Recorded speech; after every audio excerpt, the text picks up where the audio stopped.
Ja, Elvar. Tilfinningin, það eru 10 mínútur síðan leikurinn kláraðist, en hvernig er svona tilfinningin eftir þennan? Og svona aðeins að ná sér niður, koma sér niður í jörðina. En þetta var helviti góð tilfinning svona á meðan þessu leið og nokkrum mínútum eftir á.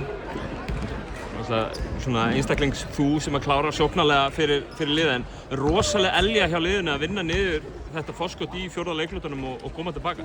Já, ég meina, jú, ég hitti ykkur skotum en það voru aðri strákar sem breyttu leiknum. Ég meina Þórir, Hilmar, Styrmir, Óli Óla, Kiddi, þú veist, allir þessi strákar sem voru á gólfinu í lokinn, þú veist, varnarleikurinn á frákvæmstöðura og Þórir að búa til helling fyrir mig sóknarlega, þú veist. Þeir sneri svo bara við fyrir okkur og svo fylgdu við hinum með. Þannig að þetta var bara geðveikt hvernig við náðum að koma tilbaka úr leik sem var eiginlega tapaður. Hittnar rosalega þarna undir lokin, skorar þrist og svo annan þrist og svo kemur náttúrulega þessi villa hérna og þeir fara línuna og fyrir einu stíð undir. Hvað fyrir gegnum hugan að þegar þú fær boltan þarna undir lokin? Loka sókn. Ég ætlaði að skjóta bara. Ég hefði örugglega ekki getað fyrirgefið mér að vera búinn að vera heitur á þessum tímapunkti og ekki tekið svo loka skotið, þannig að ég ætlaði bara að ná skot á körfuna og vona það besta. Og það besta gerist.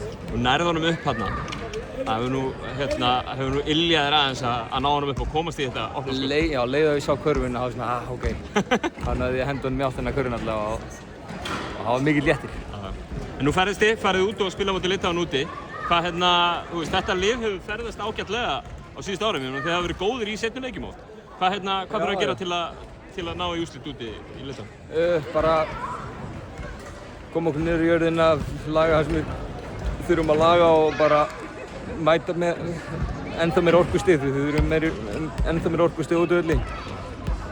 Og finn púsa einhverja hluti hér og þar. Þannig að það er komið tíma að tengja saman tvo góða leiki.